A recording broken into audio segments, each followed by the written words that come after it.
వి gold trusted gold buyers మీరు తాకట్టు పెట్టిన బంగారాన్ని విడిపించి ఈ రోజు ఉన్న మార్కెట్ ధరకు కొనబడను. Hello బర్నీ sir. నమస్తే అండి. కానీ బిగ్ బాస్ హౌస్ లోకి వెళ్తే ఫుడ్ ఉండదు, టాస్క్లు, డైట్ ఫుడ్ ఉండదు సార్. ఎలా సార్ అప్పుడు? మాకు కంపల్సరీ మేము అంటే నేనున్న దీంట్లో నా ఏజ్ ప్రకారం నేను కంపల్సరీ ఈ ప్రోటీన్ తీసుకోవాలని చెప్పి డాక్టర్ ప్రిస్క్రిప్షన్ ఉంది. So I have to carry my protein and my supplements. అవి నేను కంపల్సరీ వాడాలని చెప్పి డాక్టర్ చెప్తున్నారు. సో అది కొంచెం ఇబ్బంది ఉండదేమో అనుకున్నాను. బట్ స్టిల్ డైట్ వైజ్ డెఫినెట్గా మనం ఇంట్లో తినేవన్నీ మనకు అక్కడ దొరకవు. ఒకటి కావాలంటే ఒకటి కోల్పోవాలి కదండి వెళ్దామని ఫిక్స్ అయిన తర్వాత. But it's a great opportunity to ఇంకా లీన్ అవడానికి ఇంకో మంచి అవకాశం దొరుకుతుందేమో. నిజమే కదా. ఎలాగ మనం డైట్ దీనిలోకి వచ్చాం కాబట్టి అది నాకు పెద్ద కష్టం అనిపించదేమో అని అనుకుంటున్నాం. మరి చూద్దాం లోపలికి వెళ్ళిన తర్వాత ఎలా ఉంటుందో. సార్ బర్నీ సార్, మీ కోపం ఎక్కువ ఉంటుందా కొంచెం ఉంటుందా? అని బయట అండి, బయట కోపం చాలా ఎక్కువ అని చెప్పి బయట అదే వచ్చింది కదా. అప్పుడు ఎవరైనా సరే ఇప్పుడు నాకు సంబంధించిన వాళ్ళు ఎవరైనా సరే బిగ్ బాస్ హౌస్ లోకి వెళ్ళిన తర్వాత ఎవరితో గొడవ పెట్టుకోకని చెప్పి అంటున్నారు తప్ప అది ఇంతకు ముందేమో నిజంగానే అంటే నేను యాంగర్ మేనేజ్మెంట్ అనేది లేకపోవడం అనేది. బట్ ఇప్పుడైతే అది లేదు. బట్ అంటే ఏదైనా సరే ఇప్పుడు మనం బిగ్ బాస్ బయట ఏదైనా జరగచ్చు, బిగ్ బాస్ ఎలా అయినా ట్రిగర్ చేయొచ్చు, బిగ్ బాస్ కోపాన్ని ఎలాగైనా బయటికి లాగొచ్చు. బిగ్ బాస్ ఒకటే అంటారు లోపలికి వెళ్ళిన తర్వాత. నేను rules I only make the rules, I only break the rules. A rule శాశ్వతంగా ఉండదు అక్కడ, రూల్స్ మారిపోతుంటాయి. అవును. బట్ ఇంకోటి ఏంటంటే మనం ఇలాగే ఉండాలి, బుద్ధుడిలాగా ఉంటాను అనగా ఉండనివ్వరు కదా. అక్కడ ఏం జరుగుతుందో కూడా తెలియదు. బట్ మ్యాక్సిమం నా కోపాన్ని, నా ఎమోషన్స్ ని కంట్రోల్ చేసుకోవడానికి ట్రై చేస్తాను. బట్ మరీ ఎంత కామ్ గా ఉన్నా పిల్లినైనా సరే ఒక రూమ్ లో పెట్టి కొట్టడానికి తెలుస్తుంది ఏదో టైంలో అరుస్తుంది. బట్ ఎంతవరకు నన్ను టార్గెట్ చేసేసి నన్ను మరీ కార్నర్ చేసేస్తే ఇంకా అది దాని తర్వాత నేను ఎలా రియాక్ట్ అవుతానో ఒక్కొక్కసారి అది నా చేతిలో ఉండదు. అది మేబీ ఈవెన్ నేను అవతల వాళ్ళకి రెస్పెక్ట్ ఇస్తాను, చాలా మంచిగా మాట్లాడతాను, నా గేమ్ నేను ఆడుకుంటాను. నన్ను టార్గెట్ చేసి నన్ను ఎవరన్నా కానీ గట్టిగా కానీ ప్రెషర్ ఇచ్చి నొక్కుదామని ట్రై చేస్తే అప్పుడు ఐ బ్లాస్ట్. అది చూపించకుండానే చేయొచ్చు కదా. ఇలా ఇస్త్రీకుంటూ సింగిల్ హ్యాండ్ తో. Super. And sir, Bigg Boss ని ప్రీవియస్ చూసారా ఎప్పుడైనా? కొన్ని ఎపిసోడ్స్ చూసానండి, కొన్ని కొన్ని అంటే ఎప్పుడో ర్యాండమ్ గా చూసాను. బట్ రెగ్యులర్ గా వాచ్ చేయడానికి నాకు టైం ఉండేది కాదు. బట్ టైం దొరికినప్పుడల్లా ఎప్పుడైనా అప్పుడప్పుడు చూసేవాడిని. బిగ్ బాస్ అంటే మీ పాయింట్ ఆఫ్ వ్యూ లో ఏమని చెప్తారు? స్ట్రాటజీ అంటారా, మైండ్ గేమ్ అంటారా, మిమ్మల్ని మీరు తెలుసుకునే గేమ్ అంటారా? All emotions on one platform. అంతే. అక్కడ కోపం ఉంటుంది, బాధ ఉంటుంది, అర్ధాకలు ఉంటుంది, ఒక్కొక్కసారి పీస్ ఆఫ్ మైండ్ ఉండదు, ఒక్కొక్కసారి ఉంటుంది, ఒక్కొక్కసారి హ్యాపీనెస్ ఉంటుంది, ఒక్కొక్కసారి డిప్రెషన్ ఉంటుంది, ఒక్కొక్కసారి ఎందుకు వచ్చిన బాధరా బాబు, ఎందుకు వచ్చిన జీవితం అని ఉంటుంది. అంటే అన్ని ఎమోషన్స్ ఉండే ఏకైక ప్లాట్ఫామ్ అది. అండ్ ఇంకొకటి ఏంటంటే నువ్వు నీలాగా ఉందాం అనుకుని ఎంత ప్రయత్నించినా ఒక్కొక్కసారి ఉండలేని పరిస్థితి కూడా ఉంటుంది. ఒక్కొక్కసారి ఇలాగే ఉందామంటే కుదరదు. అంటే ఇట్స్ లైక్ అన్ప్రెడిక్టబుల్ ప్లేస్. ఇది ఇలాగే ఉంటది, నేను ఇలాగే ఉంటాను అనుకున్నవి జరగని ప్లేస్. ఒక్కొక్కసారి మంచి జరగదు అనుకుంటే మంచి జరిగే ప్లేస్, మంచి జరుగుతుందంటే మంచి జరగని ప్లేస్. హ్యాపీగా ఉందా అంటే బాధ పెట్టే ప్లేస్, బాధతో ఉంటే హ్యాపీనెస్ ఇచ్చే ప్లేస్. ఏదైనా జరగచ్చు. That is called Bigg Boss అంటారు. సూపర్. సార్, అందరు హీరోస్ తో చేసేసారు. అయినా అంటే నాకు తెలిసి ఒక 3 generations ని కవర్ చేసినట్టున్నారు మీరు కదా? 4th generation కూడా ఏమైనా కవర్ చేశారు? ఇప్పుడు 3 generations కవర్ చేస్తారంటే సార్, చిన్నప్పటి నుండి మీరు వచ్చారు అని అంటున్నాను సార్. చాలా యంగర్ ఏజ్ నుంచి కెరియర్ స్టార్ట్ చేశారు కదా ఇండస్ట్రీలో. సో అలా సో చేశారు. మరి నాగార్జున గారిని అంటే అదేమో యాక్చువల్లీ సోగ్గాడే చిన్నానికి ముందు డైరెక్షన్ డిపార్ట్మెంట్ నుంచి కాల్ వచ్చింది. మరి అది ఎందుకు మరి నా క్యారెక్టర్ మిస్ అయిందో తెలియదు. కళ్యాణ్ కృష్ణ గారు అనుకుంటా డైరెక్టర్. నాకు కాల్ వచ్చింది, మళ్ళీ ఆ డేట్స్ ఎందుకు మిస్ అయ్యో తెలియదు. కొంచెం ఎక్కడో చిన్న బాధపడి అయ్యో నాగార్జున గారి కాంబినేషన్ అంటే నాగార్జున గారి సినిమా చేయలేకపోయినా అని. బట్ ఇక్కడ ఈ హౌస్ లో ఈ నాగార్జున గారితో అట్లీస్ట్ స్క్రీన్ షేర్ సార్ నాకు ఒక చేసుకోగలుగుతున్నాం అండ్ ఇంటెన్షన్ ఆ ఉంది. ప్లాట్ఫామ్ షేర్ చేసుకోగలుగుతున్నందుకు ఏదో చిన్న సాటిస్ఫాక్షన్. మీ ఇద్దరి కాంబో ఎలా ఉంటుంది? నాకు సార్ మిమ్మల్ని చూసి ఎలా ఏం అడుగుతారు? ఏం చెప్తారు? సో మీ ఇద్దరిని ఇలా ఎదురెదురుగా మీరిద్దరు ఇలా మాట్లాడుతుంటే ఎలా ఉంటది అన్న విషయం నాకు ఎంత త్వరగా 6th వస్తుందా ఎప్పుడు చూస్తామని వెయిటింగ్ లో ఉన్నాం. జస్ట్ 7th దగ్గరలోనే ఉంది కదండి అది. సీరియస్లీ.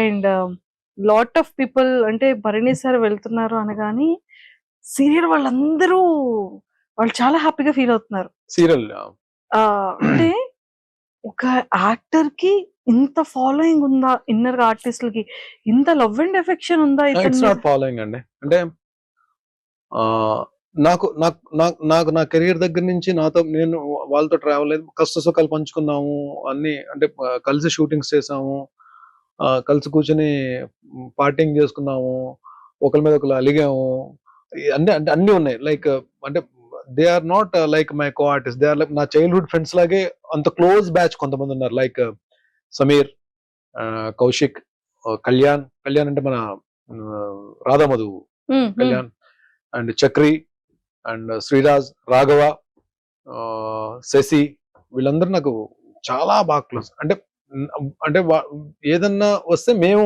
మేమే ఎక్కువ కలుస్తాం అన్నమాట. బట్ అలా కాకపోయినా ఫిమేల్ ఆర్టిస్ట్ లో కూడా నేను అంటే అందరితో మాక్సిమం హరిత గారితో వర్క్ చేశాను, జ్యోతిరెడ్డి గారితో వర్క్ చేశాను, చాలా మంది బాబీలారితో వర్క్ చేశాను, సుమనశ్రీతో వర్క్ చేశాను, కృష్ణశ్రీ గారితో వర్క్ చేశాను, రాగిణి గారితో నాన్నలో రాగిణి గారితో వర్క్ చేశాను. అండ్ మేల్ ఆర్టిస్టులు కూడా చాలా మందితో, సీనియర్ ఆర్టిస్టులతో చాలా మందితో నేను వర్క్ చేస్తున్నాను. సో వీళ్ళందరూ కూడా మేబీ అందరూ ఎక్కడో దగ్గర చిన్న ఎఫెక్షన్ ఉంటుందని చెప్పి నేను తెలియని ఇది ఉంటుందని చెప్పి నేను అనుకున్నా. బట్ నేను కౌశిక్ కి ఈవెన్ తను ఈ ఆర్టిస్ట్ అసోసియేషన్ ప్రెసిడెంట్ గా మనోడు ఎలక్షన్స్ ఉన్నప్పుడు మేము సపోర్ట్ చేస్తాం అందరం అలాగా.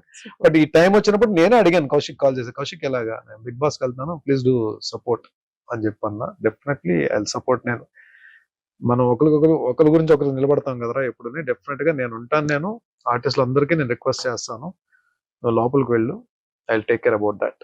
వెళ్ళడం అలా వెళ్తారు, వచ్చేటప్పుడు ఇలా పట్టుకొని వస్తారు.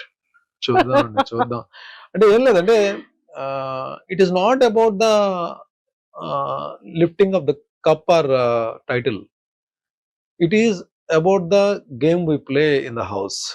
అండ్ మనం అక్కడ ఏం జరుగుతుంది రిజల్ట్ అనేది పక్కన పెడితే I want to give my best. And కానీ చూద్దాం, ఐ డోంట్ వాంట్ రివీల్. నా గేమ్ అన్నది నాకే తెలియదు. ఇప్పుడు వచ్చి నేను లోపలికి వెళ్ళి ఏ గేమ్ ఆడబోతున్నాను కూడా నాకే తెలియదు. చూద్దాం. డెఫినెట్గా మీరు అనుకున్నదే జరగచ్చేమో. తదాస్తు. Super sir. అంటే ప్రతి ఒక్క హీరోకైనా విలన్ కైనా అంటే ఆన్ కెమెరాస్ కి విలన్ అయినా ఆఫ్ కెమెరాస్ కి నార్మల్.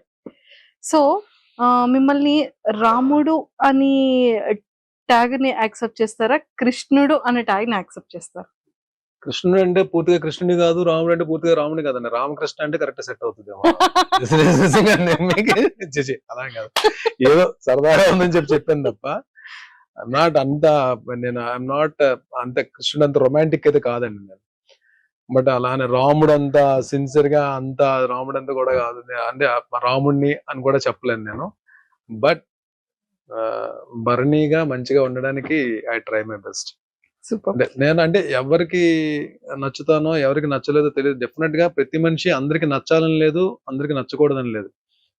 నేను మా అమ్మకి ఏ రోజు కూడా మా అమ్మ చేత రే ఏంట్రా నువ్వు అని అనిపించుకోకుండా, మా అమ్మ చేత తిట్లు తినకుండా మంచిగా ఉండాలని చెప్పి నేను కోరుకుంటాను. నేను అలాగే my mentor, my Guru, definite గా అంటే అలాంటి మనిషి మన లైఫ్ లో నాగబాబు గారు లాంటి మనిషి మన లైఫ్ లో దొరకడం కూడా చాలా అదృష్టం అది. బికాజ్ ఆయన పరిచయం తర్వాత చాలా చేంజెస్ జరిగాయి నా లైఫ్ లో. నేను ద వే ట్రీటింగ్ పీపుల్, మనుషుల్ని ట్రీట్ చేసే విధానం కానీ, నా ఫ్యామిలీ మెంబర్స్ ట్రీట్ చేసే విధానం, రెస్పాన్సిబిలిటీస్ కేరింగ్ కానీ, ఎర్నింగ్స్ సేవ్ చేసుకోవడం కానీ, హెల్త్ విషయం కానీ, everything. There are so many changes ఆయన. బికాస్ ఈ ఇంటర్వ్యూ ద్వారా నేను I'm giving a big salute for my గురు, my mentor Nagababu sir. Super. Favourite actress ఎవరు? టీవీలో అంటే బిగ్ స్క్రీన్ నాకు టీవీలో యాక్ట్రెస్ కావాలి. బిగ్ స్క్రీన్ మీద వన్ అండ్ ఓన్లీ సావిత్రి గారు అండి. అంటే శ్రీదేవి గారు అంటే చాలా ఇష్టం నాకు, అంటే ఆవిడ చేసిన పెర్ఫార్మెన్స్ చాలా ఇష్టం. బట్ సావిత్రి గారు అంటే నేను పాత సినిమాలన్నీ నేను అదే మాయాబజార్ అయితే ఎన్నిసార్లు చూసుంటాను నేను. అసలు ఆ episode, last episode, marriage episode అయితే ఏమి ఆర్టిస్ట్ అండి బాబు ఆవిడ, బాబోయ్. నమస్తే సావిత్రి గారు, నమస్కారం అండి సావిత్రి గారు. వాణిశ్రీ గారు అంటే ఒక్కొక్క తరం అది, అంటే ఆవిడ ఎంత పెద్ద మంచి ఆర్టిస్ట్ వాణిశ్రీ గారు. టీవీకి వస్తే మాత్రం నేను టాప్ దీంట్లో ఉండేది నేను. I just love to work and I respect హరిత గారు. The try to grab the attention of the audience. టీవీకి ఏమైపోద్దంటే ఒక బ్లాక్ లో 10 మంది ఆర్టిస్టులు ఉంటారు.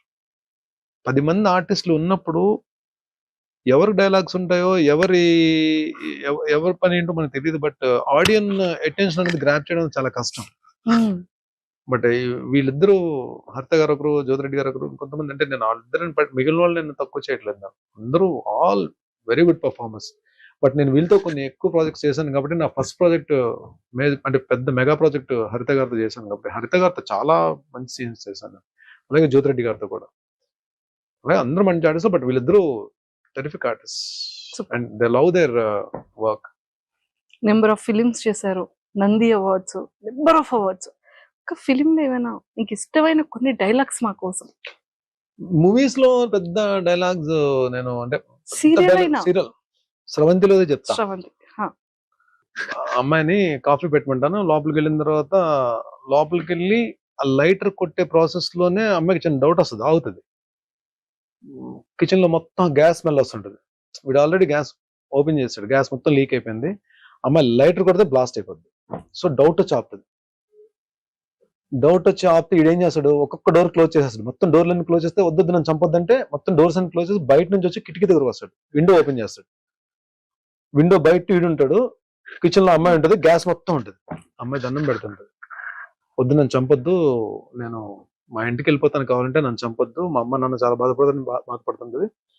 వీడు అగ్గిపుల్లు కొట్టి అలా పెడతాడు కిటికీ దగ్గర, లోపలికి వేస్తే బ్లాస్ట్, చచ్చిపోద్ది లోపలికి. అగ్గిపుల్లు అలా పెడతాడు. ఎపిసోడ్ బ్యాంగ్ అండి. అయ్యో వేసారా? నెక్స్ట్ ఎపిసోడ్ వచ్చి కూర్చుంటే ఊతాడు అగ్గిపుల్లు, ఊది పడేసి వెళ్ళి డోర్ తెస్తాడు. భయపడ్డావు కదా స్రవంతి, నువ్వు భయపడ్డావే నాకు కావాలి. స్రవంతి, ఎవరికి తెలియని గమ్మత్తైన విషయం నీకు మాత్రం చెప్తాను, నీ మనసులో పదిలంగా ఉంచుకో. You take Mother's Day. తల్లే ప్రత్యక్ష దైవం అంటారు. అలాంటి తల్లిని దైవంగా చూసే వాళ్ళు ఎంతమంది ఉన్నారు స్రవంతి? లేరే. Then there is no meaning of mother's day. You take father's day. Sravanthi, ఇప్పుడున్న ఈ జనజీవన స్రవంతిలో ఎవరికి తండ్రో ఖచ్చితంగా చెప్పలేం కదా. కొంచెం వినడానికి బాధగానే ఉంటుంది, కానీ అదే నిజం. Then there is no meaning of father's day. You take friendship day. ఏ స్వార్థం లేకుండా జీవితాంతం మనతో పాటు నడిచేవాడే నిజమైన స్నేహితుడు అంటారు. అలాంటి స్నేహితులు ఎంతమంది ఉన్నారు స్రవంతి? లేరే. Then there is no meaning of friendship day. You take independence day. Sravanthi, ఈ దేశానికి స్వాతంత్రం తేవడానికి ఎంతో మంది ప్రాణాలు అర్పించారు. అలాంటి దేశం కోసం ఇప్పుడు ప్రాణాలు ఇవ్వడానికి ఎంతమంది సిద్ధంగా ఉన్నారు? లేరే. ఉదయాన్నే లేచామా, జెండా ఎగరేసాం, చాక్లెట్ తిన్నాం, అయిపోయి ఇదా? Then there is no meaning of Independence Day. కానీ ఫూల్స్ డే, ఏప్రిల్ 1 ఈ రోజు ఎవరో ఒకరిని చాలా సిన్సియర్ గా ఫూలించడానికి ట్రై చేస్తారు. ఈ రోజు ఏప్రిల్ ఫూల్. అలా చూస్తావేంటి స్రవంతి? నీ చూపు భాష నాకు అర్థమైందిలే. Super sir. అంటే అలా ఉంటే అది ఫ్లో కూడా భలే ఉండేది. డైలాగ్ రైటర్ త్యాగరాజు గారు అని చెప్పి అద్భుతమైన డైలాగ్స్ రాశారు. అంటే అన్ని కుదిరాయండి ఆ సీరియల్ కి. అమ్మాయి కూడా డెబ్యూ ప్రాజెక్ట్ మీనాకి